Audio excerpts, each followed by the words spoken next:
En una plaza polvorienta del norte de México, un hombre de traje azul oscuro mira el reloj de pulsera. Faltan exactamente 5 minutos para que, según le advirtieron, la policía cierre el mitin y corte la luz. Frente a él, una multitud apretada, rostros quemados por el sol, campesinos con sombrero, obreros con las manos ennegrecidas por el carbón, estudiantes con cuadernos bajo el brazo. Detrás de él, casi invisible, la sombra de su competidor, un candidato del Partido Revolucionario Institucional, el partido que no ha perdido ni una sola elección en décadas, el partido del gobierno, del ejército, de los gobernadores, de los jueces. 5 minutos. 5 minutos para decirle a todo un país que no está condenado a obedecer siempre a los mismos. 5 minutos para enfrentarse a un sistema que tiene todo: dinero, medios, policías, burócratas, notarios, papeletas y urnas. Incluso, antes de que se abran los casilleros de votación, ese hombre se llama Luis H. Álvarez. Y mientras se aclara la garganta y acerca los labios al micrófono, sabe algo que el público no sabe. Si falla en esos minutos, si no convence a suficientes mexicanos en los próximos 90 días de campaña, su competidor no solo ganará la presidencia, también se cerrará, quizá para siempre, la puerta a una oposición real. No son 5 minutos de discurso. Son 5 minutos para cambiar la historia o resignarse a otros 6 años de silencio, pero para entender cómo llegó hasta este tembloroso atril, para entender por qué un empresario acomodado del norte decide retar a la gigante invencible del sistema, hay que retroceder casi 40 años, hasta el polvo áspero de Chihuahua después de la Revolución. El 29 de junio de 1919, en Camargo, Chihuahua, un pueblo de calles amplias de tierra y casas bajas, nace Luis Héctor Álvarez Álvarez. México aún huele a pólvora. La revolución ha dejado trenes descarrilados, haciendas incendiadas, viudas que siguen de luto y niños que juegan entre casquillos, oxidados como si fueran canicas. En las noches, cuando el viento sopla fuerte, parece que aún se oyen caballos y gritos a lo lejos. La familia Álvarez no es rica, pero tampoco miserable. Viven del comercio, de la tenacidad norteña que mezcla ahorro, trabajo duro y una dignidad silenciosa. En la casa, la palabra honor pesa tanto como el pan diario. Luis crece escuchando historias de hombres que se jugaron la vida por una idea, por un caudillo, por una promesa de justicia que casi nunca llegó completa. En la cocina, mientras se cuela el café y una radio vieja escupe noticias distorsionadas, los adultos hablan en voz baja de cosas que el niño apenas entiende. De nuevo cambiaron al jefe político. Dicen que ahora sí habrá elecciones limpias. No te metas, compadre. Esos asuntos son peligrosos. Esa frase, no te metas, se le irá quedando clavada, como una astilla invisible que con los años empezará a doler. En las calles de Camargo, el pequeño Luis aprende pronto que el poder tiene rostro. A veces es el del presidente municipal que llega en automóvil reluciente, rodeado de un séquito servil. Otras veces es el del militar de mirada dura, que sin explicación manda callar a un grupo de hombres que comentan en la plaza el precio del maíz. Y de paso, la última decisión del gobierno en la Ciudad de México. Un silencio espeso cae de inmediato. Luis, con sus ojos de niño, siente ese silencio como si alguien le apretara la garganta. La escuela primaria es una aula de paredes desnudas, pizarrón gastado y crucifijos que aparecen y desaparecen según la orden del gobierno en turno. La guerra cristera ha dejado cicatrices profundas en la región. Los templos, a veces llenos, a veces vigilados, son recordatorios de que en México creer también es un acto político. Luis observa cómo su padre mide cada palabra cuando habla de religión o del gobierno, como si cada frase pudiera convertirse en denuncia. Un día, en esa misma aula, llega un inspector federal, ordena cambiar los retratos de los héroes de la independencia por los de los jefes revolucionarios, mueve los mapas, revisa los libros y, sobre todo, hace una pregunta que se queda flotando en el cuarto. ¿Quién de ustedes se siente orgulloso del gobierno? Algunos niños levantan la mano, otros miran al piso. Luis no sabe qué hacer. No entiende aún de constituciones ni de fraudes electorales, pero intuye algo. En aquel país, la respuesta correcta no siempre es la verdadera. La adolescencia lo encuentra entre trenes y polvo. Chihuahua es un cruce de caminos. Mineros, ganaderos, comerciantes, soldados que van y vienen. Luis descubre la fuerza bruta del mercado y del Estado al mismo tiempo. Ve cómo un ferrocarril puede hacer rico a un pueblo o matarlo cuando deja de parar ahí. Ve cómo una sola firma, en una oficina lejana, decide si una comunidad tendrá agua o no. Cada expediente, cada sello, cada autorizado o negado, dibuja la frontera entre la esperanza y el abandono. Mientras otros muchachos sueñan con irse a la capital o a Estados Unidos, él sueña con entender por qué el país parece encadenado a un mismo círculo de promesas incumplidas. Le apasionan las matemáticas, las máquinas, la lógica fría de los números. Comienza a estudiar disciplinas técnicas, a interesarse por cómo funciona una fábrica, un motor, una empresa. Mira una hiladora de algodón y ve más que un aparato. Ve empleo, ve dignidad, pero también ve impuestos injustos, inspectores corruptos, licencias que se otorgan a unos sí y a otros no. Los años pasan y el país cambia de nombre en la cúpula, pero no de fondo. El viejo Partido Nacional Revolucionario se disfraza de Partido de la Revolución Mexicana, y después se vuelve Partido Revolucionario Institucional, la misma columna vertebral de poder, ahora con una palabra inquietante en el título, institucional, como si dijeran, esto ya no es solo un grupo en el poder, es el propio sistema, es la norma, es lo que hay.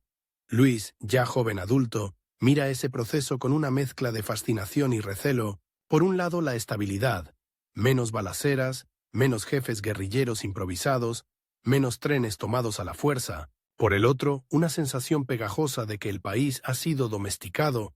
Las elecciones se celebran, sí, pero el resultado siempre es el mismo. Como si en una obra de teatro cambiaran el decorado y el vestuario, pero nunca al protagonista. En el norte, el clima forja el carácter, invierno de frío cortante, verano que raja la tierra. Luis aprende de los viejos campesinos que el tiempo no se controla, pero se enfrenta, hay que sembrar cuando se debe, hay que cosechar a tiempo. Si te atrasas, pierdes la temporada entera. Esa idea del tiempo como enemigo y aliado lo marcará. Más tarde, cuando la política lo arrastre al centro mismo de la tormenta, volverá una y otra vez a esa lección silenciosa de los surcos. En la tierra, si no actúas a tiempo, todo se pudre. Con el paso de los años, se convierte en empresario, no en un magnate de ciudad de película, sino en un industrial norteño de carne y hueso. Levanta talleres, invierte en maquinaria, da empleo. Conoce de cerca la angustia de pagar nóminas, de negociar créditos, de enfrentar impuestos arbitrarios. Descubre una realidad brutal. Para prosperar en México no basta con trabajar bien, hay que quedar bien, hay que llevar el papel correcto al escritorio correcto, hay que saber a quién llamar para que un trámite avance, y ahí, en la ventanilla de una oficina gubernamental, donde lo reciben con desgano, el conflicto que marcará su vida da su primera mordida. Mientras espera, observa cómo un competidor suyo, un empresario más cercano al partido en el poder, entra sin hacer fila, saluda al funcionario de abrazo, le susurra algo al oído y sale. Minutos después, con todo resuelto, misma solicitud, mismo papel, distinta respuesta. Luis siente una mezcla de rabia y humillación. No es solo un trámite. Es un recordatorio de que hay mexicanos de primera y de segunda. Poco a poco, las anécdotas se acumulan. Un contrato de gobierno que iba a ser suyo acaba en manos de alguien recomendado. Una inspección fiscal llega casualmente justo después de que se niega a cooperar con una campaña oficial. Un pedido grande se cae sin explicación porque, al parecer, en la capital decidieron favorecer a otra empresa más institucional. Cada uno de estos golpes lo acerca, sin saberlo, a una conclusión peligrosa. El enemigo de su empresa no es otro empresario, es un sistema entero que premia la obediencia y castiga la independencia. En esos años, en tertulias discretas en salas y cafés de Chihuahua, empieza a oír un nombre que encenderá una chispa en su mente. Partido Acción Nacional. No se habla de él en los noticieros oficiales, casi no aparece en los periódicos grandes, pero corre de boca en boca entre maestros, inconformes, estudiantes curiosos, profesionistas cansados de la simulación. Se dice que es un partido raro, que no reparte despensas, que no promete puestos a cambio de votos, que habla de dignidad de la persona y bien común, como si esas palabras importaran. En una de esas noches de café cargado y humo de cigarro, un amigo le presta unos folletos. Son discursos y escritos de personajes que él apenas conoce. Manuel Gómez Morín, Efraín González Luna, hombres de traje sobrio y mirada severa desde las fotografías en blanco y negro. Luis los lee con suspicacia primero, con creciente fascinación después, encuentra algo que no sabía que estaba buscando. Un lenguaje que no trata al ciudadano como cliente, sino como sujeto libre, una oposición que no propone otra revolución armada, sino el rescate de la ley que ya existe, pero que nadie respeta. Ahí entra en escena el gran antagonista de su historia. No solo un partido hegemónico, sino una cultura de resignación, porque el verdadero competidor de Luis Álvarez no es solo el candidato del PRI, que aparecerá años después en la boleta contra él, es esa voz interna que dice, así son las cosas, no las vas a cambiar. Es ese coro social de, no te metas, no vale la pena.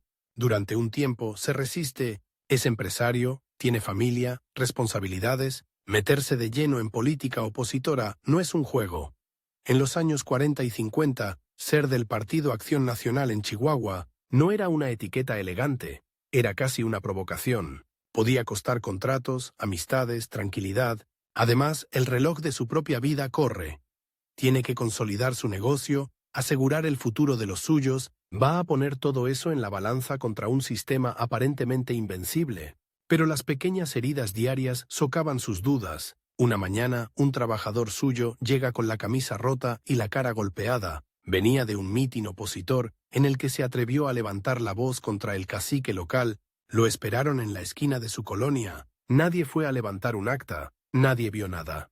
Nadie sabe nada. La impunidad, de nuevo, como un muro. Luis lo escucha en silencio, siente la rabia subiéndole por la nuca. De pronto, todas aquellas lecturas, esas conversaciones nocturnas, esas sospechas sobre el poder, se condensan en una pregunta brutal. Si no hace nada, ¿en qué se diferencia de los que callan, de los que miran hacia otro lado? Ese día no hace un gran discurso, no hay fanfarrias ni cámaras, solo una decisión íntima, casi silenciosa. Basta de tragarse la indignación, va a militar en el Partido Acción Nacional. Los primeros pasos no son heroicos, son modestos y toscos. Reuniones en casas prestadas, noches enteras doblando volantes, campañas donde los candidatos se pagan su propia gasolina y pegan sus propias cartulinas en los postes, mientras el partido oficial inunda las calles con mantas gigantes, camiones de sonido y actos masivos pagados con recursos públicos. Los panistas en Chihuahua pasan la charola entre amigos para costear una pequeña imprenta, pero en esas reuniones austeras, Luis siente algo que no conocía. La libertad de hablar sin mirar por encima del hombro. Ahí todos compiten, sí, pero ¿por quién se sacrifica más? ¿Quién convence a más vecinos? ¿Quién domina mejor los argumentos? Es otra clase de rivalidad, vertiginosa y honesta, que le devuelve el gusto por la lucha. Su carácter serio, su disciplina de empresario y su capacidad para organizar lo vuelven pronto una figura central en la región. No es el orador más brillante, pero es tenaz. Si hay que recorrer colonias, las recorre. Si hay que ir a un rancho perdido a explicarle a 10 personas qué es la democracia, va y lo hace. Su rival oficial, el PRI, se mueve con caravanas espectaculares, él viaja en coches prestados, a veces en la parte trasera de una camioneta de carga, y sin embargo algo empieza a cambiar. En las cocinas, en las plazas, en los talleres, se escucha cada vez más seguido una frase peligrosa. Dicen que los de la Acción Nacional no se venden.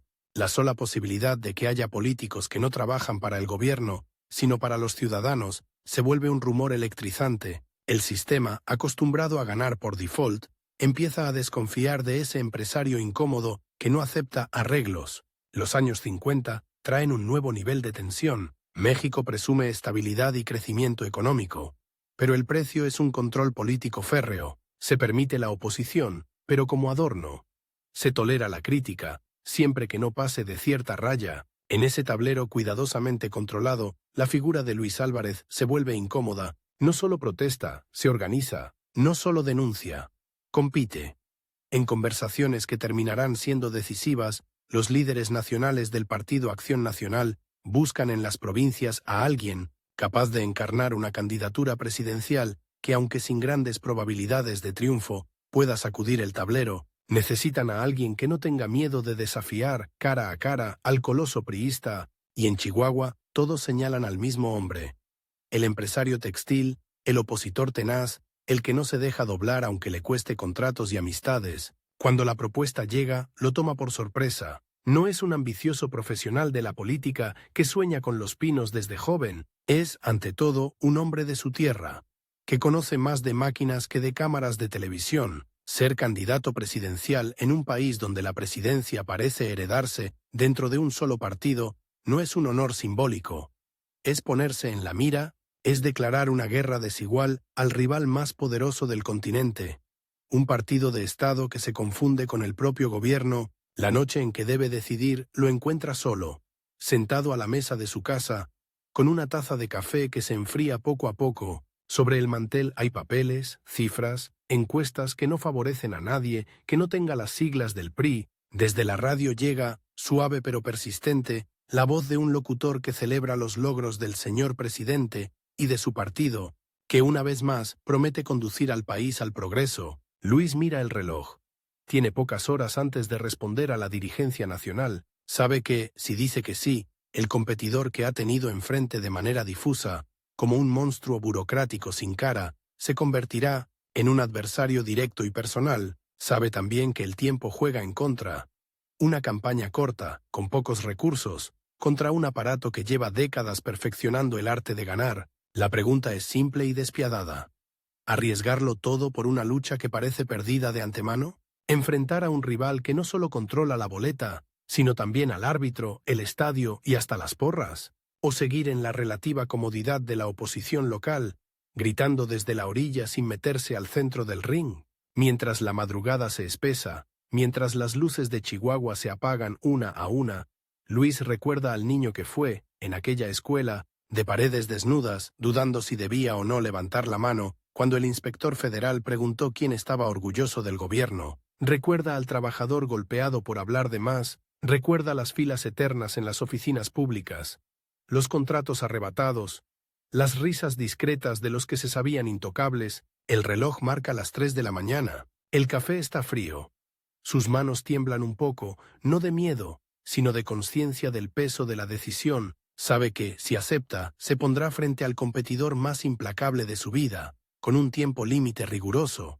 90 días de campaña, para intentar lo que nadie ha logrado en décadas. Respira hondo, toma la pluma y se inclina sobre la hoja en blanco. Afuera, el viento del norte sacude los árboles. Adentro, en esa casa silenciosa, un hombre está a punto de decirle que sí a la batalla más desigual de la política mexicana del siglo XX, y sin saberlo, está a punto de convertir su nombre, Luis H. Álvarez, en sinónimo de terquedad democrática. En un país acostumbrado a obedecer en silencio, el trazo de tinta tarda menos de un segundo. Pero cuando la pluma se separa del papel, la vida de Luis H. Álvarez acaba de partirse en dos. En esa firma, casi torpe por el cansancio de la madrugada, no solo acepta una candidatura, acepta ir, prácticamente solo, contra un estado entero. A partir de ese momento, cada vez que se nombre al candidato del Partido Acción Nacional a la presidencia de la República, millones de mexicanos imaginarán a este empresario chihuahuense enfrentando al coloso imbatible del Partido Revolucionario Institucional. Él sabe algo que no cabe en ninguna boleta. La contienda real no es entre dos hombres, es entre la costumbre y el cambio, entre el miedo y la dignidad, y hay exactamente 90 días para inclinar la balanza. La noticia corre rápido dentro del pequeño pero intenso mundo panista. En algunos comités hay aplausos, en otros hay silencio preocupado. ¿De veras vamos a lanzar a este hombre contra la maquinaria entera del sistema? En las oficinas gubernamentales, en cambio, la reacción es otra. Sonrisas confiadas, un ligero encogimiento de hombros. Un subsecretario comenta, casi divertido: Álvarez, ¿de Chihuahua? Eso no nos quita el sueño. Esto está ganado desde antes de empezar, y esa es justamente la clave del desafío. Competir en una carrera donde el rival cree que la meta le pertenece por derecho divino. La precampaña es un baño de realidad, mientras el candidato del PRI recorre el país en aviones del gobierno, escoltado por caravanas de autos nuevos. Luis y su pequeño equipo hacen cuentas con una crudeza casi humillante. No hay dinero para espectaculares ni para brigadas masivas. Apenas alcanzará para gasolina, algunos trípticos y un puñado de anuncios de radio en horarios perdidos entre radionovelas y música ranchera. En una pizarra alguien escribe la lista de ciudades que deberían visitar. El mapa entero de México. Al lado, el tiempo disponible. 3 meses exactos. Las cifras no cuadran. No hay forma humana de llegar a todos lados. Cada ciudad que se elija significará dejar otras sin visitar. Cada hora que pase será, literalmente, una puerta que se cierra. La primera gira arranca una mañana fría, con un auto polvoriento cargado de cajas de volantes y una bocina que parece más bien un juguete viejo. No hay banda de música, no hay comités rebosantes, hay plazas semivacías que poco a poco se van llenando de curiosos que preguntan, casi incrédulos, ¿qué hace ahí un candidato que no trae ni policías ni funcionarios tomándole fotos? En un pueblo del Bajío, una mujer se le acerca y le lanza una pregunta que lo desarma. ¿Y usted, si pierde, se va a quedar aquí o se va a ir a vivir a la capital como todos? Él sonríe cansado y responde sin cálculo. Pierda o gane, yo no me voy a ir de México. Vengo precisamente porque ya me cansé de sentirlo como un país ajeno. La rivalidad con el candidato oficial, Adolfo López Mateos, se libra en 2 planos que casi nunca se cruzan físicamente, pero se sienten como golpes directos. En la Radio Nacional, la voz del priista suena suave, prometiendo bienestar, continuidad, paz. Sus mítines son mareas humanas de acarreados, camiones llenos de empleados públicos obligados a aplaudir, banderas que se mueven al ritmo que marcan los operadores del sistema. En contraste, los actos de Luis son desiguales, ásperos, improvisados. A veces hay 100 personas, a veces 1000, a veces solo 20, pero algo inquietante empieza a repetirse. Donde habla el candidato del PAN, la gente se queda después del discurso, se acerca, hace preguntas, discute. No es la ovación automática de la masa, es un murmullo de conciencia que despierta. La reacción del poder no tarda. En un pueblo de Veracruz, justo cuando Luis aborda el micrófono para empezar su discurso, un funcionario municipal hace una seña casi imperceptible y de golpe se va la luz de todo el zócalo. Oscuridad total. Solo queda la luna y algunas velas de un puesto de antojitos. La gente ríe nerviosa, él, sin pestañear, levanta la voz en la penumbra. Pueden apagar los focos, pero no pueden apagar lo que ya vimos. Alguien desde la multitud grita, ¡ni los fraudes! Hay aplausos. Entre las sombras, un agente observa, hace una anotación en su libreta y se aleja. El mensaje ha quedado claro para todos. El rival tiene no solo más votos asegurados, sino también el control del interruptor. A medida que avanzan las semanas, el cansancio se convierte en un personaje más de la campaña. Luis duerme en hoteles baratos, a veces en cuartos prestados, a veces en la sala de casas de simpatizantes, come donde puede, sube y baja de autos destartalados, escribe discursos en servilletas durante los trayectos. Una noche, en un tren rumbo al norte, se mira las manos. Están llenas de tinta, de polvo, de pequeñas cortadas. Piensa, fugazmente, en regresar a la relativa calma de su empresa textil, a los ruidos predecibles de las máquinas, a los problemas, que se resuelven con números y no con voluntades humanas, pero el reloj del calendario lo muerde. Faltan 40 días, luego 30, luego 20. Cada amanecer es un recordatorio brutal. El tiempo es el arma más filosa de su competidor. El contraste de recursos es obsceno, donde el PRI reparte relojes, cobijas, láminas. El PAN apenas puede entregar hojas mal impresas con propuestas de reforma electoral, de respeto al voto, de freno al poder presidencial. En un mitin capitalino, frente a una multitud convocada casi a la fuerza, Luis lanza una frase que se quedará colgada en el aire como un desafío. Mi competidor tiene el apoyo del gobierno. Yo solo tengo, si ustedes quieren dármelo, el apoyo de los ciudadanos. Sabe que, en los noticieros de la noche, esa frase será cortada o no aparecerá. Sabe también que, aunque la televisión no la repita, la gente que la escuchó la llevará a sus cocinas, a sus vecindades, a sus trabajos. El PRI juega con medios, él apuesta al boca a boca. El día de la elección llega con una calma engañosa. Desde temprano, los reportes son contradictorios. En algunas casillas, representantes panistas son expulsados con excusas absurdas. En otras, las boletas aparecen ya marcadas. En muchas, simplemente no se les permite entrar. A kilómetros de distancia, Luis recorre los centros de votación que puede, estrecha manos, escucha quejas, mira los relojes de las paredes, los relojes de las muñecas, los relojes invisibles que parecen colgando del cielo. Cada minuto que pasa se cierra una casilla, se sella una urna, se escribe un número en un acta que nadie fuera del sistema verá completa. Al caer la noche, los primeros resultados extraoficiales que llegan a la casa de campaña son devastadores.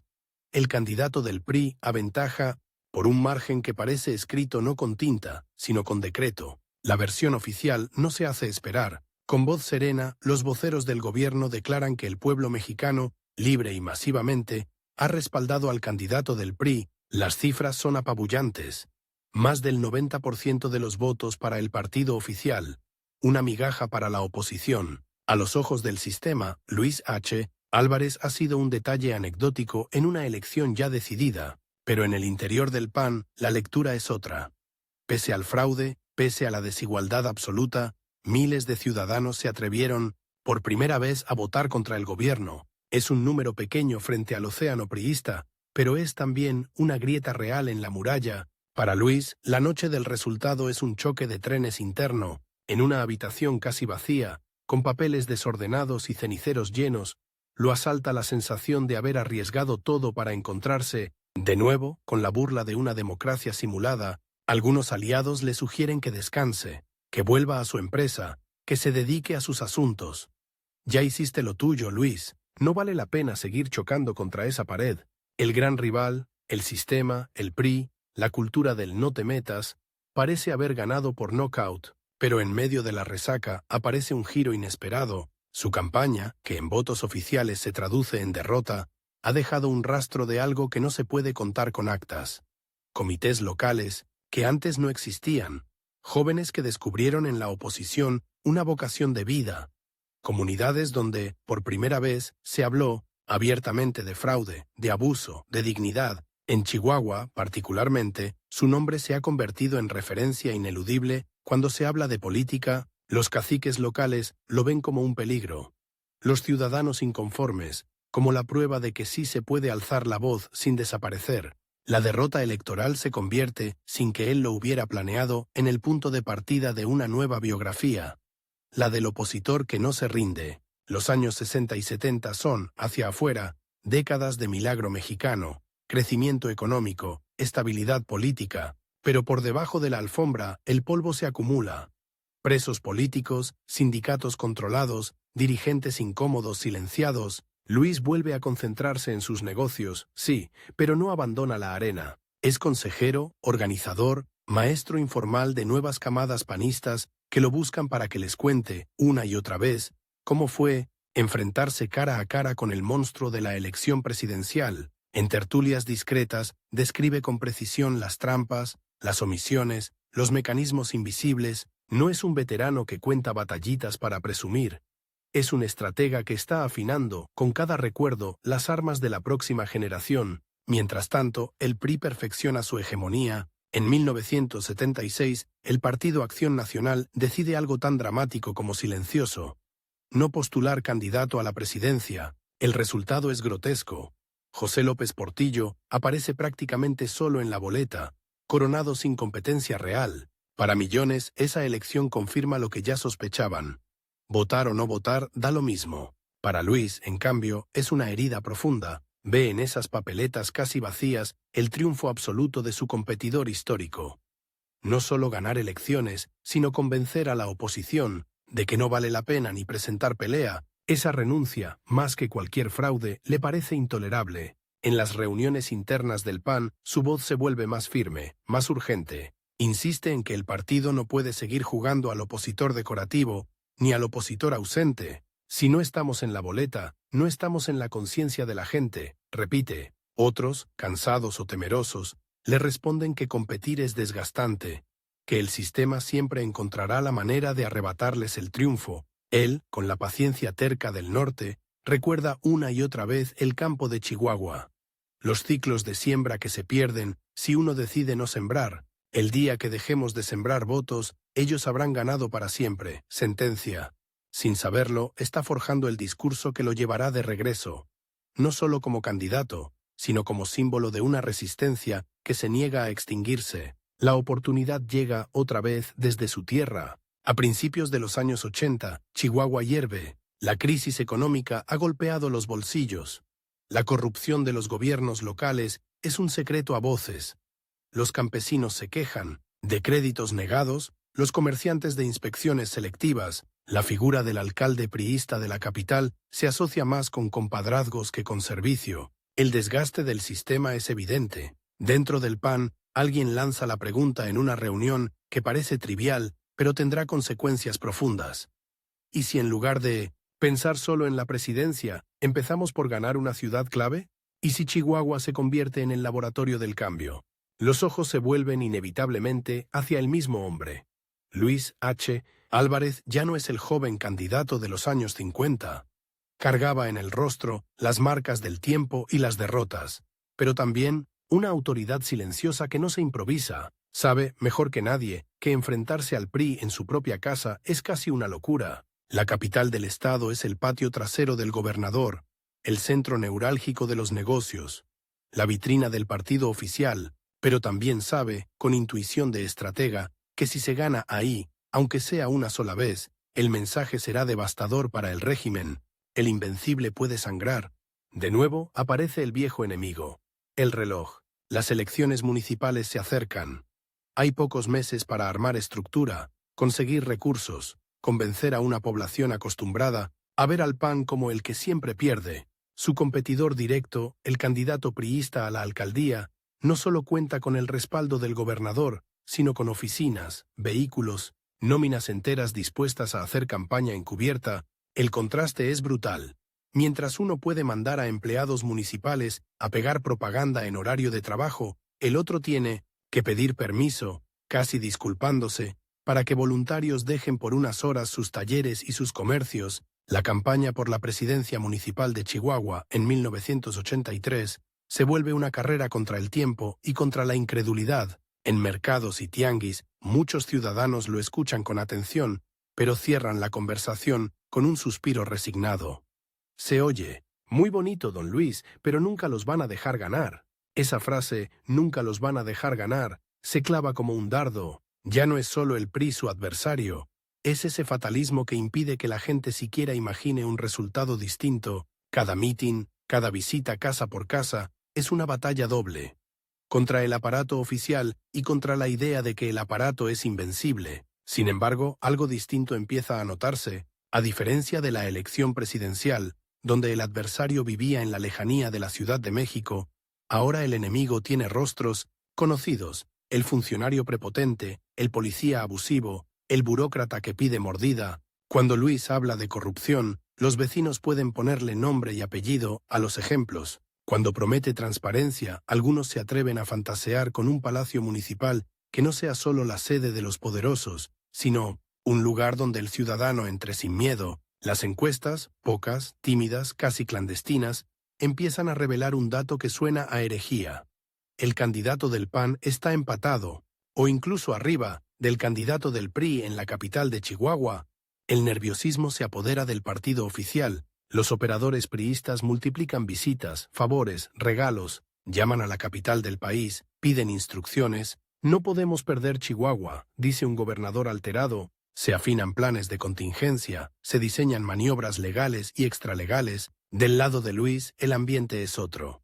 Una mezcla peligrosa de esperanza y miedo. Saben que están a un paso de romper un monopolio político de décadas, pero también saben que, precisamente por eso, su competidor no dudará en usar todas las armas disponibles. De nuevo, el tiempo.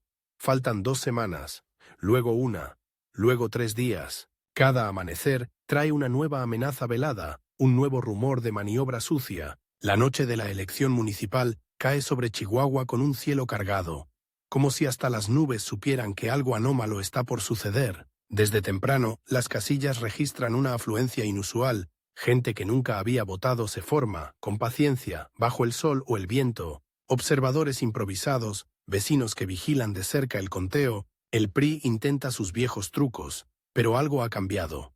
Ya no pueden hacerlo en la oscuridad completa. Hay ojos en cada esquina, hay testimonios, hay periodistas independientes merodeando. Mientras avanza el escrutinio, llegan a la casa de campaña de Luis Reportes, que lo dejan inmóvil por un segundo.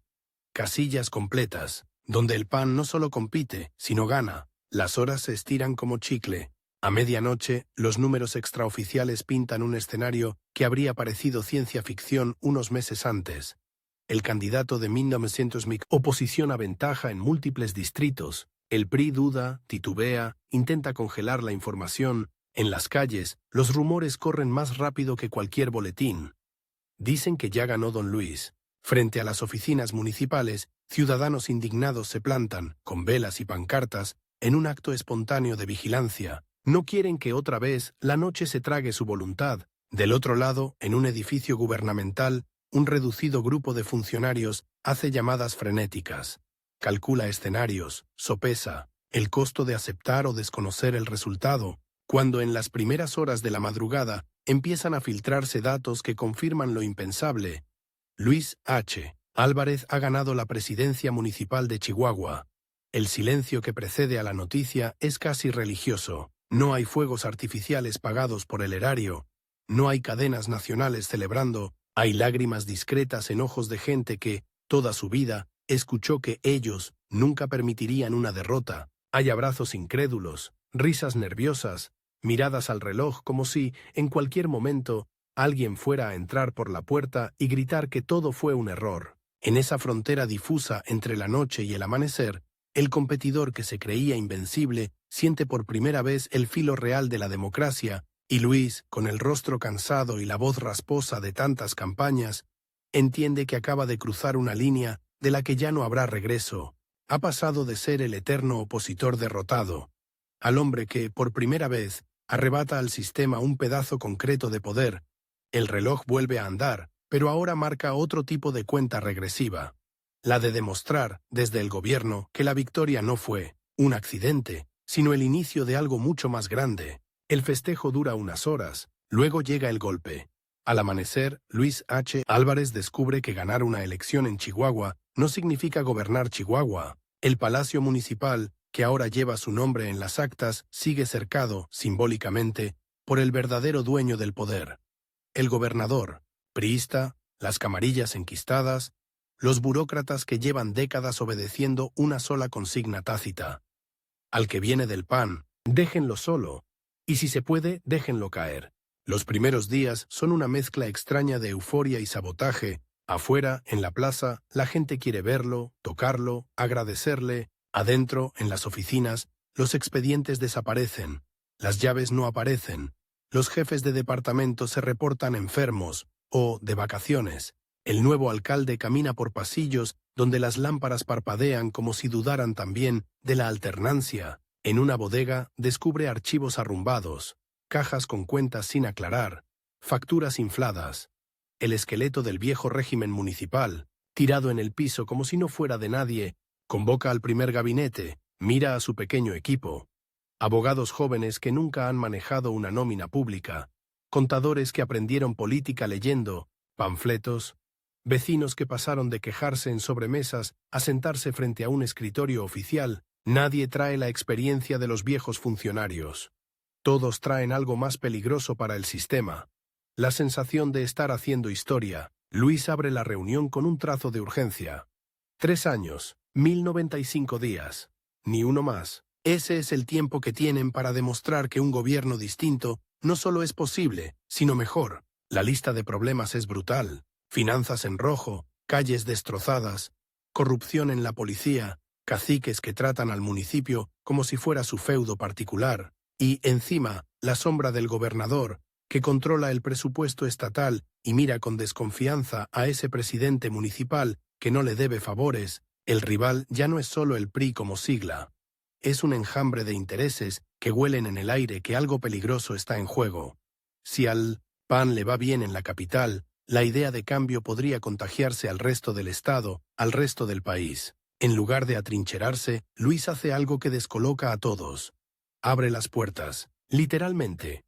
Ordena que se retire la mitad de los policías que resguardan la entrada del palacio, manda quitar candados inútiles, saca escritorios al pasillo, lanza una frase que para los viejos burócratas suena casi ingenua. La gente tiene derecho a entrar aquí sin miedo. Durante semanas, los pasillos se llenan de vecinos que llegan con quejas, peticiones, reclamos acumulados durante años. No vienen a besarle la mano, vienen a exigir, y él los escucha. uno por uno, consciente de que cada cita que atiende le resta tiempo a la gestión, pero le suma algo más valioso: legitimidad. Muy pronto, el choque con el gobierno estatal se vuelve inevitable. Cualquier solicitud de recursos se topa con excusas. No hay presupuesto. Falta un trámite. La Federación no ha depositado. Sin embargo, alguna filtración interna revela un dato escalofriante. Otras alcaldías priistas sí están recibiendo apoyo. La consigna es clara, aunque nadie la escriba: ahogar a Chihuahua Capital para que el experimento panista fracase. Luis lo entiende como lo que es: una trampa. Si no cumple, dirán que el PAN es incapaz de gobernar. Si se queja demasiado, lo pintarán como un llorón que no sabe negociar. La respuesta que elige es una mezcla de terquedad norteña y creatividad política. En lugar de esperar migajas, organiza lo que bautiza, con un toque de ironía, como gobierno de puertas abiertas y bolsillo contado. Lanza campañas de austeridad que para algunos bordean lo absurdo. Se venden vehículos oficiales que no son indispensables. Se reducen dietas, se recortan privilegios. Más de un funcionario frunce el ceño al ver que el alcalde llega a algunos eventos manejando su propio automóvil. Los rumores vuelan. Dicen que en el municipio hasta el presidente se aprieta el cinturón. Lo que al principio suena a chisme, se convierte pronto en uno de sus activos políticos más poderosos. En las colonias periféricas, donde antes solo veían pasar camionetas de lujo, con políticos saludando por la ventanilla, ahora aparece el propio alcalde, caminando sobre terracería, esquivando charcos, escuchando a madres que le muestran cuartos inundados, calles convertidas en lodazales. Una señora lo encara con una mezcla de esperanza y rabia. Usted dice que es diferente, pero aquí, cada temporada de lluvias, se nos mete el agua hasta la cintura. ¿También nos va a olvidar? Él, mirándola a los ojos, responde sin promesas grandilocuentes: no le puedo ofrecer milagros, pero sí le puedo ofrecer una cosa, que el gobierno casi nunca cumple. La verdad, vamos a empezar por lo más urgente, y usted y sus vecinos van a ver en qué se gasta cada peso. Ese ver en qué se gasta cada peso se convierte en otra herejía. Por primera vez, el gobierno municipal de Chihuahua publica, de manera sencilla, accesible, en hojas pegadas en paredes y periódicos locales, desglose de obras, montos, proveedores. Cifras que antes eran secreto de unos cuantos se vuelven tema de plática en mercados y barberías. Un contratista, acostumbrado a arreglar todo en lo oscurito, se queja airadamente en una reunión privada: oiga, don Luis, con esto de la transparencia, cualquiera va a saber cuánto ganamos. Él le responde, con una media sonrisa, que es más un ultimátum: exactamente, cualquiera va a saber cuánto ganan, y si vale lo que están cobrando. El conflicto se traslada a otro frente. La policía municipal, por décadas, ha funcionado como brazo informal del PRI, herramienta para presionar a opositores, cobrar favores, tolerar negocios turbios. De pronto, tiene como jefe político a un alcalde que exige profesionalización, disciplina, servicio al ciudadano. La resistencia interna es feroz. Algunos mandos renuncian por motivos personales. Otros intentan minar las órdenes desde dentro. Luis sabe que no puede darse el lujo de perder esa batalla. Si la policía no cambia, su gobierno será una fachada más. Ordena evaluaciones, rotación de mandos, capacitación, y lanza una instrucción que escandaliza a quienes ven el poder como privilegio. Ningún policía podrá usar la patrulla para fines personales. Ningún agente podrá levantar a alguien sin explicar causa y sin reportarlo. No faltan las amenazas veladas, los recados anónimos, los murmullos de pasillo.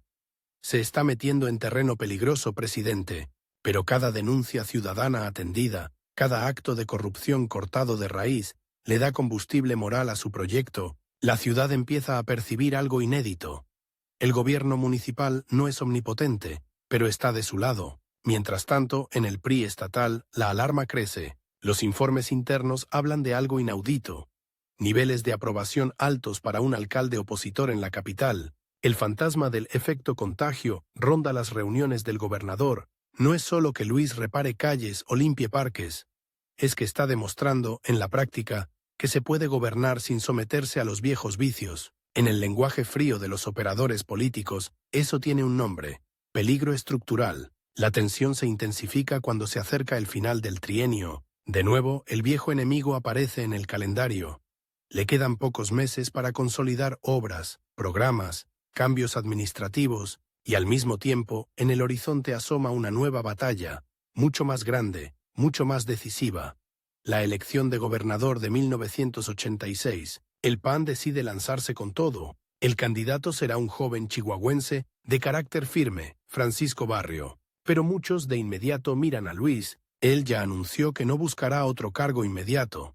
Sin embargo, la experiencia, el prestigio y el nombre que se ha ganado lo colocan en el centro de una tormenta que está por desatarse. El PRI, oliendo el peligro, prepara su contraataque. El candidato oficial a la gubernatura, Fernando Baeza, cuenta con todos los resortes del sistema: estructura, dinero, medios. En las mesas donde se diseña la estrategia, alguien pronuncia la frase que, traducida, resume décadas de historia. No podemos permitir que nos arrebaten el Estado, lo que sea, menos eso. La competencia no será solo en votos, será en el control del relato, en el uso implacable del aparato gubernamental. Luis, que ha aprendido en carne propia lo que significa ir contra un sistema entero, entiende que esta batalla es distinta. Ya no se trata solo de ganar casillas, se trata de poner en juego el sentido mismo del voto en Chihuahua. Acepta convertirse en una especie de general sin uniforme. No estará en la boleta, pero recorrerá el estado apoyando a Barrio, organizando estructuras, animando a ciudadanos que, por primera vez, se atreven a creer que pueden cambiar al gobernador desde las urnas. Los tiempos son crueles. Su propia administración municipal entra en la fase final, con deadlines inamovibles, mientras que la campaña estatal exige su presencia constante en carreteras, pueblos, auditorios. En las noches, después de actos multitudinarios, se encierra en su despacho casi vacío del Palacio Municipal. Mira mapas, escucha reportes. Hay algo que lo inquieta más que cualquier encuesta. La confianza desbordada de algunos panistas. Esta vez ya no nos pueden hacer fraude, le dicen. Él recuerda la elección presidencial de 1958, las boletas marcadas, las casillas cerradas a patadas. Sabe que subestimar a su rival sería suicida. Pueden y lo van a intentar, responde con dureza. Lo que nadie sospecha es hasta qué punto. La jornada electoral de 1986 estalla como una tormenta anunciada. Desde temprano llegan a la sede del PAN denuncias. Casillas que abren tarde, funcionarios de casilla que desaparecen, listas nominales alteradas. En alguna región, incluso hay reportes de urnas extraviadas, que luego aparecen mágicamente llenas de votos priistas. A pesar de todo, los reportes que envían los representantes panistas son sorprendentes. La afluencia es alta, el voto opositor, masivo. Por la noche, los conteos rápidos internos del PAN pintan un resultado que, de confirmarse, sería un terremoto. Francisco Barrio aventaja al candidato del PRI en distritos clave. Los teléfonos arden. En la casa de campaña oficialista, los rostros se tensan, y entonces el guión conocido se impone, pero llevado al extremo. De golpe se suspenden conteos, se cierran oficinas, se cae el sistema electoral estatal en un déjà vu que parece escrito con cinismo. Horas después, cuando los números vuelven a aparecer, el resultado es el opuesto. Fernando Baeza es declarado ganador contundente. La versión oficial habla de una fiesta democrática. Las cifras huelen a fraude a kilómetros de distancia. Lo que sigue ya no es la resignación de antaño. Luis no está dispuesto a aceptar, una vez más, que el voto ciudadano sea materia prima de un teatro macabro. Propone algo que, en aquel México todavía temeroso, suena a locura. Resistencia civil pacífica, huelga de pagos de impuestos municipales y estatales, marchas, tomas simbólicas de edificios. Chihuahua, que siempre había sido para la Ciudad de México una provincia lejana y obediente, se convierte en epicentro de rebeldía democrática. Las calles de la capital se llenan de caravanas de autos con mantas y claxonazos, de campesinos que bajan de la sierra a protestar, de estudiantes que pintan consignas en bardas. Nos robaron la elección. El gobierno responde con la dureza automática de los que se saben impunes. Despliegue policial, amenazas, campañas mediáticas donde se intenta pintar a Luis como un agitador irresponsable que pone en riesgo la paz social. Pero algo se les escapa. Cada intento de desacreditarlo refuerza la imagen del opositor firme que no se deja doblar. A medida que pasan las semanas y el gobierno estatal se cierra en el reconocimiento del triunfo priista, Luis toma una decisión que marcará su biografía para siempre. Una mañana se sienta frente a su familia y a un grupo cercano de colaboradores y pronuncia una frase que los deja en silencio. Voy a dejar de comer. No es una metáfora. Anuncia una huelga de hambre indefinida como último recurso moral para denunciar el fraude. Sus médicos le advierten de los riesgos. Sus amigos le suplican que reconsidere. Algunos panistas temen que todo se les vaya de las manos. Él solo ve, nítida, una alternativa. Someter el cuerpo donde el sistema ha sometido las instituciones. Instala su campamento frente a la Catedral de Chihuahua. Una carpita sencilla, una cama improvisada, una mesa con agua, suero, medicamentos básicos. Los primeros días, la escena parece extraída de otra época. Un hombre de más de 60 años, delgado, terco, acostado en una cama, de campaña, leyendo documentos mientras el estómago ruge vacío. La prensa local acude con curiosidad. La nacional, con escepticismo. Es un gesto simbólico. En unos días se levantará, dicen algunos editorialistas. Pero los días pasan, y Luis no se levanta. Cada mañana, la báscula marca menos kilos. Su rostro se afila, sus mejillas se hunden, sus manos tiemblan. Los médicos repiten diagnósticos. Advierten sobre daño irreversible. Él apenas asiente, concentrado en otra cosa. El flujo de gente que se acerca al campamento, campesinos que llegan con paquetes de tortillas que, cuando recuerdan que no puede comerlas, dejan en una mesa para otros. Obreros, que entregan monedas para sostener la resistencia. Amas de casa que se arrodillan a su lado y le piden que no se deje morir. Un niño le pregunta, inocente, ¿y si usted se muere, ya no va a haber elecciones? Luis sonríe con los labios resecos. Si yo me muero, eso no va a cambiar lo que ya hicimos juntos. Pero precisamente porque no quiero que se muera la esperanza, estoy aquí tirado. La imagen del huelguista en Chihuahua rompe el cerco. Periódicos de otras ciudades empiezan a ponerlo en portada. Revistas internacionales recogen la historia. En un país que presume estabilidad, un político opositor se está dejando consumir lentamente. Para denunciar que el voto no vale nada, el gobierno, incómodo, opta por la estrategia de siempre. Minimizar. Respetamos su decisión, pero no hay nada que negociar. Dicen portavoces que jamás se acercan al campamento. Cada palabra burocrática contrasta, brutalmente, con los ojos vidriosos de Luis, que ya casi no puede ponerse de pie. Llegan emisarios oficiosos. Levante la huelga, don Luis, ya hizo suficiente ruido, le susurran. Como si se tratara de una travesura que se ha ido de las manos, él se aferra a una exigencia mínima. Reconocimiento público del fraude, apertura real a una reforma electoral. No pide un cargo, no demanda puestos. Pide que el sistema admita, al menos, que no puede seguir robando elecciones a plena luz del día. La respuesta es un silencio espeso. Cuando los días de ayuno se cuentan en decenas y el cuerpo de Luis empieza a mandar señales de alarma irreversibles, la presión social crece. Obispos, intelectuales, empresarios, hasta algunas voces moderadas dentro del PRI, piden una solución digna al conflicto. No llega una rendición espectacular del régimen, pero sí algo insólito. El reconocimiento, implícito, de que el país ya no puede seguir con las mismas reglas. La huelga se levanta no con un triunfo concreto, sino con algo más sutil y, a la larga, más devastador para el sistema.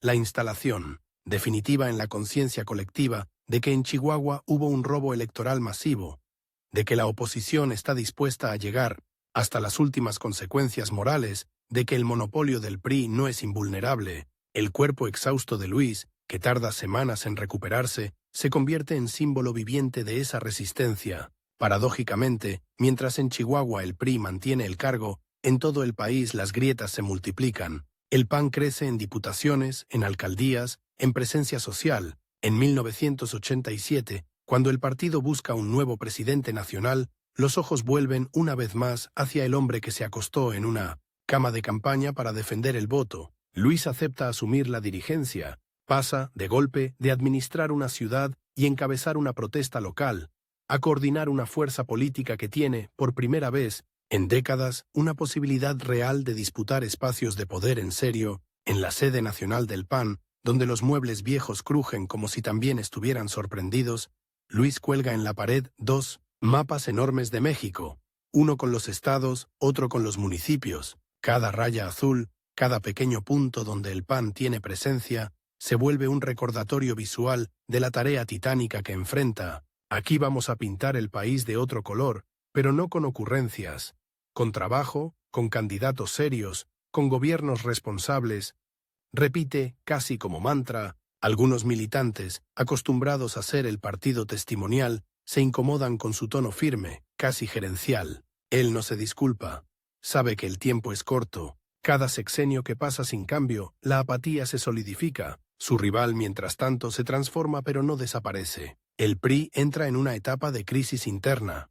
Devaluaciones, rupturas, nuevos partidos emergentes como el Frente Democrático Nacional, pero incluso debilitado, el sistema conserva resortes formidables. Control de medios, de presupuestos, de tribunales. Luis entiende que la oposición no puede caer en la trampa de dividirse en pedazos irreconciliables, tiende puentes, explora alianzas, pero insiste en una línea roja. Nada de arreglos en lo oscurito que reproduzcan los vicios del régimen. El cambio, si llega, debe ser distinto también en las formas. Bajo su dirección, el PAN apuesta a una estrategia arriesgada. Concentrar esfuerzos en plazas específicas para demostrar, con gobiernos concretos que puede administrar estados completos. La gran prueba llega en 1989, en Baja California. El candidato, Ernesto Rufo, libra una campaña feroz contra el aparato priista local. En la noche de la elección, los panistas vuelven a vivir el terror de la historia repetida. Retrasos, manipulación, rumores de fraude. Pero esta vez, la presión social, la observación más amplia y el contexto internacional obligan al régimen a ceder. Por primera vez en la historia moderna de México, un opositor gana y es reconocido como gobernador. Cuando se confirma el triunfo de Rufo, muchos voltean a ver a Luis como si hubieran presenciado un truco de magia. Él sabe que no hay magia, solo años de terquedad y sacrificio. Ese momento marca un antes y un después. Si un Estado podía cambiar de manos, ¿por qué no 2, 3, 10? El PRI ya no es invencible. Es un gigante que ha demostrado que puede perder un brazo. Luis, sin embargo, no se embriaga con la victoria. Sabe que cada nuevo gobierno panista será observado con lupa. Si fallamos en los estados donde gobernamos, no habrá segunda oportunidad. Advierte en reuniones internas, insiste en perfiles honestos, en disciplina financiera, en transparencia. Para muchos se vuelve una figura incómoda. Un dirigente que no solo celebra triunfos, sino que reclama a los suyos cuando replican viejas mañas. Los años 90 avanzan con una mezcla de esperanza y sobresaltos. Levantamiento zapatista, crisis económicas, reformas electorales. Luis, ya como referente inevitable de la oposición moderna, participa en negociaciones, mesas de diálogo, discusiones sobre nuevas reglas del juego. Logra, junto con otros actores, impulsar la creación de instituciones que parecían impensables en los 50. Un instituto electoral más autónomo, padrones más confiables, espacios para la observación ciudadana. Cada cambio técnico tiene detrás una historia de cuerpos como el suyo, puestos en la línea, de campañas imposibles, de huelgas de hambre. El viejo competidor, el PRI, se ve obligado a adaptarse, abre algunos espacios, acepta derrotas parciales, tolera críticas, pero conserva la presidencia, el gran trofeo. Cada sexenio, un nuevo candidato priista se presenta ante el país como garantía de estabilidad. Para millones, la idea de ver a alguien distinto en Los Pinos sigue sonando a ciencia ficción peligrosa. Luis sabe que el tiempo se les agota. Él envejece, muchos de sus compañeros también. No habrá infinitas oportunidades. El reloj, otra vez, le respira en la nuca. Hacia finales de los 90, un nuevo rostro emerge con fuerza en el PAN. Vicente Fox, exgobernador de Guanajuato, carismático, estridente, sin miedo a decir en voz alta lo que muchos susurran en corto. Fox encarna para amplios sectores la posibilidad real de sacar al PRI de la presidencia. Luis, que ya no es el dirigente formal del partido, pero sigue siendo su conciencia incómoda, observa con atención, ve virtudes y riesgos. La energía del cambio, sí, pero también la tentación del personalismo, del protagonismo excesivo. En reuniones discretas, muchos preguntan su opinión. Él responde con una mezcla de prudencia y agudeza. No se trata de cambiar de partido en el poder para que todo siga igual. Se trata de cambiar la relación entre poder y ciudadano. Si vamos a pelear por la presidencia, es para desmantelar la soberbia del sistema, no para heredársela a otro. Sus palabras resuenan como advertencia, pero la ola del «ya, al carajo con el PRI» es demasiado fuerte. La campaña de 2000 se desata como un huracán. Spots, debates, caravanas multitudinarias. En la recta final, Luis se dedica a lo que mejor sabe hacer: recorrer, convencer, recordar. Viaja por estados donde años atrás lo recibían 20 personas en una plaza.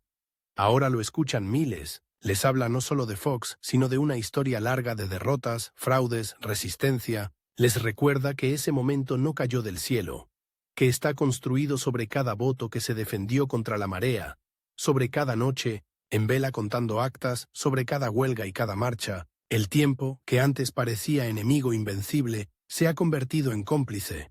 Décadas de lucha han erosionado al coloso. La noche de la elección presidencial del 2 de julio del 2000, Luis se sienta frente a un televisor con la serenidad tensa de quien ha visto demasiados engaños como para confiar a la primera. Afuera, el país entero contiene la respiración. Los primeros resultados, sin embargo, son inequívocos. La alternancia es real. El PRI pierde por primera vez la presidencia. Cuando el candidato oficial reconoce la derrota, algo se rompe, o se libera, en millones de gargantas, gritos, lágrimas, abrazos. En algún rincón, alguien recuerda al hombre flaco, acostado en una cama frente a la Catedral de Chihuahua, y entiende que esa escena, aparentemente local, estaba conectada con este instante nacional. Luis no salta, no grita. Cierra los ojos un segundo, deja escapar un suspiro casi imperceptible. Ha dedicado más de medio siglo de su vida a pelear contra un sistema que se vendía como eterno. Y ahora lo ve doblar la rodilla. No es ingenuo. Sabe que un cambio de partido no equivale a la instauración automática de la democracia soñada, pero también sabe que esa noche marca una línea que el país no cruzará de regreso fácilmente. Por primera vez, el gran competidor ha sido vencido en la carrera que más celosamente guardaba, la de la presidencia. Mientras en las plazas se agotan los cohetes y las consignas, él siente otra cuenta regresiva iniciar. Ya no es la del joven candidato que tiene décadas por delante. Es la del viejo luchador que sabe que sus años son finitos. El desafío ahora no es derrotar al PRI. Es demostrar que el poder al que tanto tiempo combatió puede ejercerse de otra manera. Muy pronto recibirá una invitación inesperada, casi irónica. Formar parte del nuevo gobierno federal, entrar al corazón mismo de la maquinaria que durante toda su vida había criticado. La pregunta, brutal, se asoma como una sombra sobre la celebración. ¿Qué hace un hombre que construyó su identidad luchando contra el poder cuando el poder, por fin, toca a su puerta? El reloj vuelve a correr, y esta vez no habrá huelga de hambre ni campaña que posponga la decisión. El hombre que un día se dejó consumir frente a una catedral, ahora recibe una oferta para sentarse en un sillón de piel en Los Pinos. El mismo cuerpo que perdió kilos contando votos robados, ahora es invitado a formar parte del gobierno que, por fin, sacó al PRI de la presidencia. Durante medio siglo, Luis H. Álvarez fue la piedra en el zapato del sistema. De pronto, el sistema, con otro rostro, con otras siglas, le abre la puerta y le dice: «Entra». Es el triunfo, y la trampa, porque hay algo que nadie se atreve a decirle en voz alta. Si se equivoca en esta nueva etapa, si se deja seducir, todo lo que hizo antes puede convertirse en simple anécdota. Tiene 80 años. Un sexenio por delante y un viejo enemigo que ha cambiado de máscara. El poder mismo. Vicente Fox le ofrece una misión que suena a cruzada imposible y a revancha histórica al mismo tiempo. Ser comisionado para la paz y el diálogo en Chiapas. El conflicto con el EZLN lleva años enquistado. Las comunidades indígenas cargan siglos de abandono y humillación. El ejército observa. Desde los cuarteles, los viejos caciques priistas dominan regiones enteras como si fueran reinos privados. Fox ha prometido resolver Chiapas en 15 minutos. Luis sabe que eso es propaganda, porque ha aprendido que los problemas más profundos de México no caben en una frase ingeniosa. Aún así, acepta. No por fe ciega en el nuevo presidente, sino por una vieja convicción. Si el poder, por una vez, quiere escuchar, alguien tiene que estar del lado de los que nunca han sido escuchados. El contraste es brutal. Desde el desierto norteño de Chihuahua, viaja ahora a la selva húmeda, a caminos de lodo, a comunidades donde el español es la segunda lengua, cuando existe, a su alrededor, funcionarios jóvenes con portafolios brillantes hablan de acuerdos de alto impacto. Luis prefiere sentarse en banquitos de madera y preguntar, despacio, qué necesita realmente la gente. En una comunidad tzotzil, una mujer le muestra la tumba improvisada de su hijo, muerto en un enfrentamiento años atrás. No le reclama con discursos ideológicos. Le reclama con una frase de cuchillo. Ustedes, los de arriba, siempre vienen a tomar nota. Pero aquí los muertos se quedan. Él siente, como un eco oscuro, la misma desconfianza que encontró décadas antes en colonias pobres de Chihuahua, solo que ahora el reloj corre mucho más rápido. Tiene 6 años para intentar desactivar una bomba que el país ha ignorado durante décadas, y su propio cuerpo le recuerda, cada mañana, que no es el joven candidato de 1958. Desde el primer día, la rivalidad adopta nuevas formas. Ya no es el PRI contra el PAN en una boleta. Es un triángulo de desconfianzas. El gobierno federal, el ejército, el EZLN. Para muchos mandos militares, Luis es un político blando, un civil que no entiende la lógica de la seguridad nacional. Para algunos en el zapatismo, es solo otro emisario del Estado, disfrazado de conciliador, y dentro del propio gabinete de Fox hay quienes lo miran con un fastidio mal disimulado. Ese viejo panista moralista que insiste en que la paz no se firma con flashes, sino con cambios reales. Mientras tanto, la prensa marca su propio compás. O quiere una solución espectacular inmediata, o declara fracasada la misión. Luis intenta lo único que sabe hacer: escuchar más de lo que habla y decir la verdad aunque incomode. En mesas discretas, repite una frase que provoca arqueos de cejas en más de un subsecretario. Si no somos capaces de cumplir los acuerdos de San Andrés, seremos nosotros, no el EZLN, los que estemos en falta. No defiende al gobierno como si fuera hincha de un equipo. Defiende, tercamente, la palabra empeñada por el Estado mexicano. Esa posición le gana respeto en comunidades indígenas, pero irrita a sectores duros del poder que preferirían que el conflicto se resolviera con control de daños, no con autocrítica. Los viajes se vuelven una cuenta regresiva en su agenda. Aviones comerciales, avionetas, camionetas que avanzan a vuelta de rueda por veredas empinadas. Noches en cuartos sin agua caliente. Mañanas enteras escuchando a representantes de comunidades que enumeran promesas rotas como si fueran cuentas de un rosario interminable. En una reunión, un anciano le pregunta, sin rodeos: ¿Usted cuánto tiempo se va a quedar aquí? Luis, que lleva en la mente el reloj del sexenio y el de su propia vida, responde con una honestidad que sorprende hasta a su equipo. No sé, pero el tiempo que esté, voy a trabajar como si no hubiera mañana, porque para mucha gente aquí, de verdad, no lo hay. Al mismo tiempo, su tarea se amplía.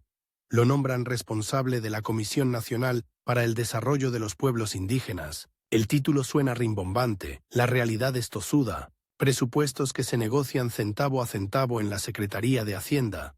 Proyectos que se atormentan en expedientes interminables, gobernadores, muchos todavía priistas, que ven los recursos para comunidades indígenas como botín para sus propias redes. Luis reconoce, con una mezcla de ira y desolación, la misma maquinaria que combatió en Chihuahua. El dinero etiquetado para los más pobres desviándose por tuberías invisibles hacia bolsillos conocidos. No se conforma con ser un burócrata más. Exige que los programas lleguen directamente a las comunidades, que se respeten las formas de organización tradicional, que no se trate a la gente como masa electoral de intercambio. Cuando visita la Sierra Tarahumara y ve a niños rarámuri con el estómago hinchado por la desnutrición, se convence de algo que repite obsesivamente en sus informes. No es que el país no tenga dinero, es que no tiene vergüenza. Algunos gobernadores le cierran las puertas, otros lo acusan en corto de meterse donde no le toca. Él sonríe apenas. Sabe que, otra vez, está tocando fibras que el sistema preferiría mantener anestesiadas. Pero la batalla ya no es solo contra el viejo adversario de siempre. Una parte del nuevo gobierno, incluso dentro del PAN, empieza a parecerse demasiado a aquello que juró combatir: escándalos de tráfico de influencias, negocios opacos. El círculo íntimo de Fox convertido en protagonista de portadas incómodas. En reuniones privadas, Luis levanta la voz, les recuerda, casi con rabia, las noches de conteos clandestinos. la huelga de hambre, los años en que nadie quería siquiera rentarles un salón para reunirse. No estuvimos 40 años en la loma de enfrente para cruzarnos y hacer lo mismo del otro lado. Espeta. Algunos lo escuchan con respeto, otros lo miran con cansancio, como si fuera un abuelo entrañable pero molesto, anclado en una ética que estorba a la pragmática del nuevo poder. La rivalidad se desplaza del PRI al interior de su propia casa. Jóvenes políticos del PAN, recién llegados a puestos federales, lo acusan veladamente de no entender las nuevas reglas del juego. De ser demasiado rígido, él responde con una frase que resume su biografía. Las nuevas reglas del juego se parecen demasiado a las viejas trampas. Es un duelo silencioso pero feroz. De un lado, la tentación de aprovechar al máximo el breve tiempo en el poder. Del otro, la insistencia de que, si el PAN se corrompe, solo habrá servido para limpiar la fachada del régimen, no para modificar sus cimientos. El sexenio de Fox avanza a velocidad de vértigo. Cada informe presidencial es un recordatorio de que el reloj se agota. Chiapas no se resolvió en 15 minutos, ni en 15 meses. Algunos avances son reales. Liberación de presos, retiro de algunos destacamentos militares, mayor visibilidad de las demandas indígenas. Otros se quedan a medias, congelados entre la desconfianza mutua y la lentitud del Estado. Luis, más que nadie, siente el peso de los plazos incumplidos, no porque haya dejado de creer en la causa, sino porque sabe que, cuando el tiempo político termina, la atención pública se desplaza, sin piedad, hacia el siguiente escándalo. En 2006, con otro cambio de gobierno en puerta y con casi 9 décadas de vida a cuestas, decide apartarse de los cargos públicos. No espera aplausos. Sabe que muchos verán su paso por el gobierno federal como un esfuerzo noble pero insuficiente. Otros lo juzgarán con dureza, acusándolo de no haber logrado la paz plena en Chiapas ni la transformación definitiva de la política indígena. Él mismo es su juez más severo. En una conversación con un amigo de años confiesa: «Me voy con la misma sensación de siempre. Hicimos algo, pero no lo suficiente. Aún así, hay una diferencia fundamental respecto de las derrotas de antaño. Esta vez, el poder no pudo absorberlo del todo. Entró, trabajó, incomodó, y se fue sin enriquecerse ni rendirse. Regresa a Chihuahua como quien vuelve a un viejo campo de batalla donde las trincheras han sido rellenadas. Pero las cicatrices siguen ahí. La ciudad ha cambiado. Más autos, más comercios, más violencia. El PAN, que alguna vez fue la esperanza fresca de la alternancia, gobierna en algunos estados y pierde otros. El PRI, herido pero vivito, recupera espacios. Hay quien lo recibe con gratitud. Hay quien lo mira con escepticismo, como parte de una clase política que en su conjunto no cumplió todas las expectativas del año 2000. En reuniones pequeñas, en universidades y auditorios modestos, Luis cuenta una y otra vez las historias que el país corre el riesgo de olvidar. La candidatura de 1958, el fraude de 1986, la huelga de hambre, no para glorificarse, sino para advertir: lo que se ganó se puede perder. Sin proponérselo, entra en una nueva guerra. La batalla por la memoria. El viejo PRI intenta reescribir la historia, presentándose como el artífice único de la modernización. El PAN corre el riesgo de reducir su propio relato a la noche gloriosa del 2 de julio del 2000. Nuevas fuerzas políticas emergen prometiendo que, ahora sí, ellas son la encarnación del pueblo traicionado. En medio de ese ruido, la figura enjuta de Luis parece desentonar. No ofrece milagros, no agita discursos incendiarios, no vende soluciones fáciles, repite la misma idea incómoda que defendió en los 50. La democracia no es un día de elección, es una cultura, y esa cultura se puede erosionar en silencio. Paradójicamente, algunos de sus viejos adversarios empiezan a reconocerlo en público. Exgobernadores priistas, exfuncionarios que alguna vez lo despreciaron como candidato testimonial, ahora lo citan como ejemplo de integridad. En 2011, el Senado de la República, todavía plagado de priistas y panistas enfrentados, le otorga la medalla Belisario Domínguez, el máximo reconocimiento que la Cámara Alta puede conceder a un ciudadano. El hombre que pasó media vida siendo ignorado por las instituciones, ahora es homenajeado en el corazón del edificio legislativo. El aplauso se prolonga varios minutos. Las cámaras enfocan su rostro, ya surcado de arrugas profundas. Los lentes gruesos, el cabello escaso. Él sonríe con pudor, casi incómodo. Sabe que los reconocimientos a destiempo pueden ser también una forma de anestesia. Ese día, sin embargo, permite una concesión. Piensa en los amigos que murieron antes de ver esa escena, y por ellos acepta la medalla, como prueba de que, al menos, la historia se vio obligada a tomar nota. Los años siguientes son una mezcla extraña de retiro y vigilia. Vive entre Chihuahua y León, Guanajuato, cerca de su familia, pero su teléfono nunca deja de sonar. Periodistas, estudiantes, políticos jóvenes lo buscan para preguntarle qué hacer frente a cada nueva encrucijada. El regreso del PRI a la presidencia en 2012, la violencia desbordada por el narcotráfico, la creciente desconfianza ciudadana hacia todos los partidos, él responde sin recetas, pero con una claridad que a veces suena a regaño cariñoso. Cuando un joven le confiesa que ya no cree en votar, Luis lo mira con dureza y le suelta, sin anestesia: yo ya vi lo que pasa cuando la gente renuncia al voto, los otros no renuncian al poder. En el PAN, la figura de Luis se vuelve, al mismo tiempo, referente moral y espejo incómodo, mientras el partido se desgarra entre facciones, acusaciones cruzadas y escándalos. Él insiste en una idea que suena vieja y nueva. A la vez, sin ética interna, ninguna victoria electoral sirve. Algunos lo escuchan con devoción. Otros lo consideran parte de un pasado que estorba la modernización del partido. Él sabe que ese tipo de comentarios son en realidad una confesión. El nuevo enemigo ya no es el PRI ni siquiera.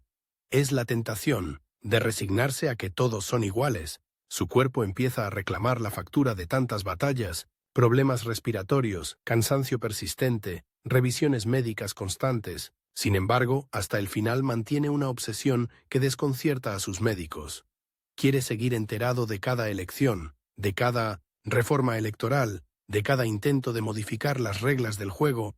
En 2015, internado por complicaciones de salud, pide que le lleven periódicos y le lean en voz alta los resultados de comicios locales. Algún enfermero, incrédulo, pregunta a la familia: ¿de veras, a su edad, le sigue importando quién ganó una alcaldía? La respuesta es simple: Luis nunca consideró la política como un espectáculo.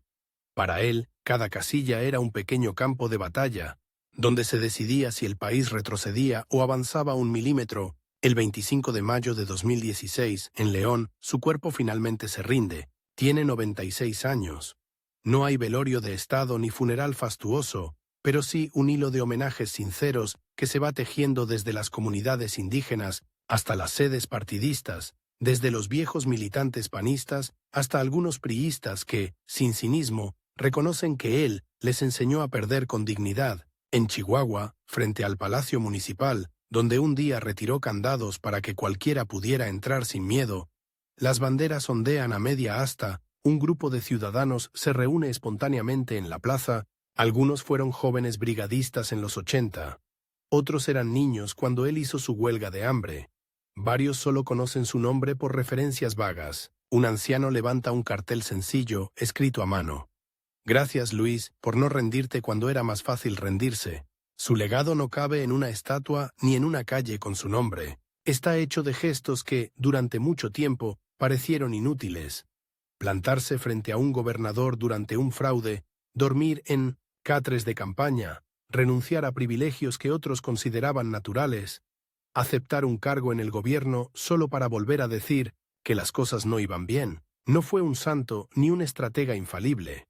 Cometió errores, subestimó fuerzas, sobreestimó voluntades, pero hay algo que nadie puede arrebatarle. Fue, durante casi 7 décadas, un competidor incansable contra el abuso del poder. Viniera, envuelto en los colores del PRI, del PAN o de cualquier sigla. Años después de su muerte, un niño camina por el centro de Chihuahua de la mano de su padre. Pasan frente a una placa discreta con el nombre Luis H. Álvarez.